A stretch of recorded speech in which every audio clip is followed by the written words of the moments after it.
Donc déjà, on commence par prendre un nombre qui est plus grand que 36. Et je vais dire, dans 82, combien de fois 36? Ou dans 8, combien de fois 3? Normalement, 2 fois 3 égale 6, c'est ce qui va se rapprocher de 8. Donc, je vais faire l'hypothèse 2 fois 36. Et c'est égal à 72.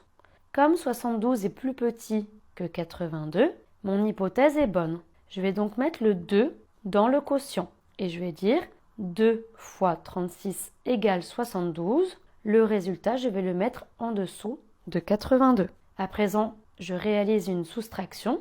82 moins 72 et c'est égal à 10. À présent, je vais descendre le 0 à côté de 10. Et je vais dire dans 100, combien de fois 36 ou dans 10, combien de fois 3. Alors normalement, on va dire 3 fois 3 égale 9. C'est ce qui se rapproche de 10. Je vais donc faire l'hypothèse 3 fois 36. C'est égal à 108.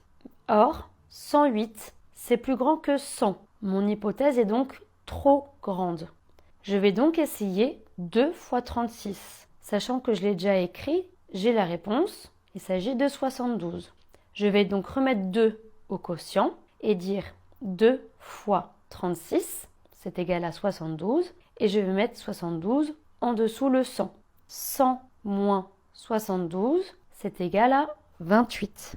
Je descends à présent le 5 à côté du 28. Et je dis, dans 285, combien de fois 36? Ou dans 28, combien de fois 3? Normalement, 9 fois 3 est égal à 27. C'est ce qui va se rapprocher de 28. Je vais donc essayer l'hypothèse 9 fois 36. J'obtiens 324. 324, c'est beaucoup plus grand que 285. Mon hypothèse est donc trop grande. Je vais donc essayer l'hypothèse juste en dessous, à savoir 8 fois 36. Mais c'est égal à 288. 288, c'est encore trop grand par rapport à 285.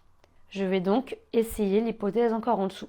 7 fois 36, c'est égal à 252. Ici, 252 fonctionne puisque c'est plus petit que 285. Je vais donc mettre le 7 dans le quotient. Et je dis 7 fois 36, c'est égal à 252. Je mets 252 en dessous de 285. 285 moins 252. Et c'est égal à 33.